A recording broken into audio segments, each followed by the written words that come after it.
নমস্কার বন্ধুরা, আমি পিঙ্কিস কিচেন থেকে। ওলকপির ডালনা আপনারা সকলেই পছন্দ করেন। আমি কিভাবে ওলকপির ডালনা করলাম এটাই আপনাদের কাছে আজকে শেয়ার করছি। রেসিপিটা যদি ভালো লাগে আমার চ্যানেলকে সাবস্ক্রাইব করবেন, পাশে থাকা বেল আইকন ক্লিক করবেন, আর অতি অবশ্যই কমেন্ট করতে কিন্তু আপনারা ভুলবেন না।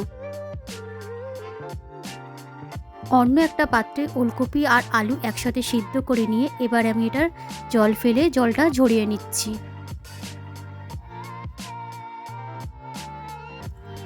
প্রথমেই আমি কড়াইতে আন্দাজ মতন সর্ষের তেল দিয়ে দিলাম। সর্ষের তেলটা একটু গরম হয়ে গেলে এইবার আমি এর মধ্যে দিয়ে দিলাম দুটো তেজপাতা। তেজপাতার পর তেলের উপরে আমি দিয়ে দিলাম সিদ্ধ করে রাখা আলুগুলো। এই আলুগুলো খুব একটা ভাজা করব না, একটু তেলের মধ্যে নাড়াচাড়া করে নেব। আলুগুলো তেলে একটু নাড়াচাড়া করে এর মধ্যে আমি দিয়ে দিলাম সিদ্ধ করা ওলকপিগুলো।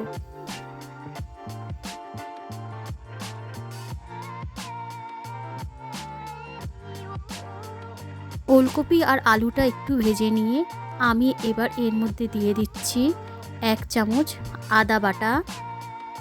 তারপরে আমি দিচ্ছি এতে 1 চামচ হলুদ গুঁড়ো।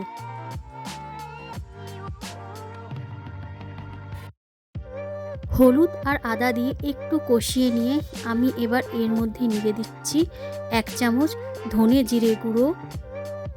তারপরে আমি এতে দিচ্ছি কেটে রাখা একটা গোটা টমেটো।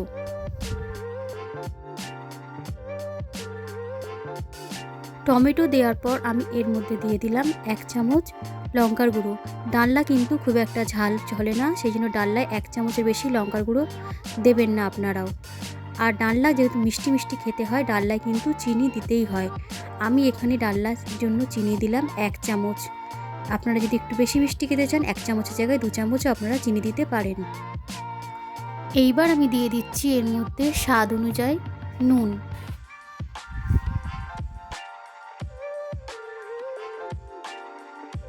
যে কোনো ডালনা রেসিপিতে কিন্তু গরম মশলা দিতে হয়। আমি এখানে আমার আন্দাজ মতন গরম মশলাও দিলাম। সমস্ত উপকরণ দিয়ে মশলাটা কষিয়ে নিয়ে সবার শেষে আমি এতে দিয়ে দিলাম দুটো কাঁচা লঙ্কা। তারপরে আমি এতে দিচ্ছি গরম করে রাখা জল। কষানো হয়ে যাওয়ার পরেই কিন্তু আপনারা জল দেবেন। তরকারিটা এবার ঢাকা দিয়ে 5 মিনিট ফুটতে দেব। 5 মিনিট হয়ে গেছে, এবার আমি ঢাকাটা খুলে দিচ্ছি। দেখুন কীরকম তরকারি কিন্তু কালার এসে গেছে, তরকারি ফুটেও গেছে। এইবার এতে আমি লাস্টে দিয়ে দিলাম 1 চামচ মতন ঘি। আপনারা 1 চামচের জায়গায় 2 চামচও দিতে পারেন। ডালনা রেসিপি, যে কোনো ডালনা রেসিপিতে কিন্তু ঘি মাস্ট, ঘি দেওয়া চলে। সব শেষে আমি এতে দিয়ে দিলাম কেটে রাখা কুচনো ধনেপাতা।